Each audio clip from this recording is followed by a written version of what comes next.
No witness can be compelled to give testimony concerning communications of a confidential nature. A witness's right to refuse to answer questions because of such a confidential relationship is called a privilege. You will recall that during the testimony of the defendant, I sustained the objection to certain questions on the ground of that privilege. The privilege could have been waived, but it could have been answered also. From the assertion of the privilege, you may infer, if you deem it proper to do so, that had the answers been given, they would not have contradicted the opposing evidence on the issue or would not have supported the defendant's position on that issue. And you may, although you are not required to, draw the strongest inference against the defendant on that question that the opposing evidence permits.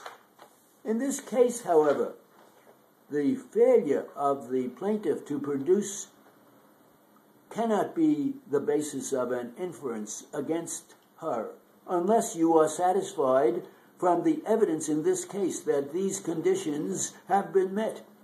First, that there is a document in her possession which relates in an important way to the issue, and second, that she has not offered a reasonable explanation for the failure to produce the document.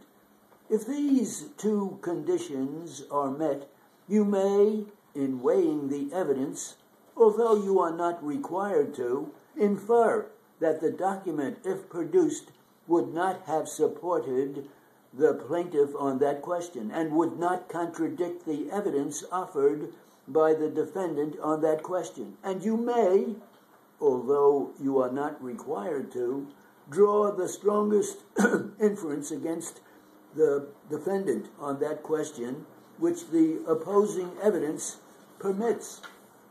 However, I must say that unless you find from the evidence that the bus struck the plaintiff while he was on the island platform, the plaintiff has failed to prove negligence, and your verdict must be for the defendants in that instance. Of course, I will cite, not for the jury but for the counsel, the case of Price ex rel, Price versus New York City Housing Authority, 92 New York 2nd, 553, 684, New York Supplement 2nd, 143.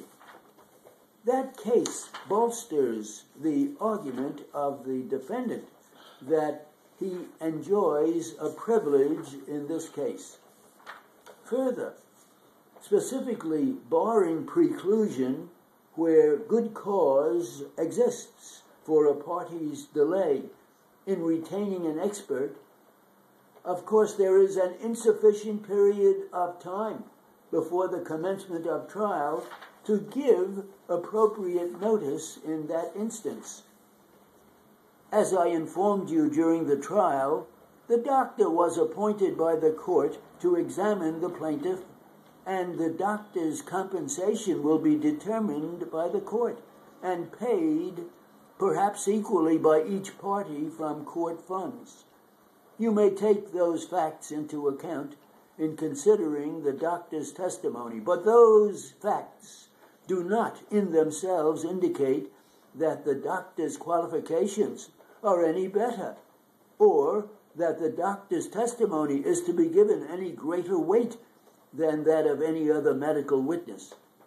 As I have instructed you as to witnesses generally, the interest in or relationship to the case of any witness is one of the factors to be taken into account in determining the weight that you will give to the witness's testimony.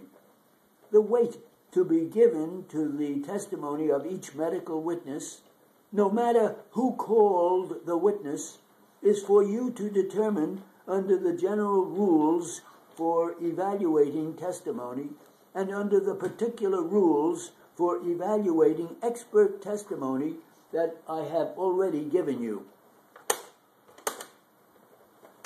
It's pretty good improvisation. Yeah. You're just flipping through the pages the whole time. How was that? That was good. What was that at?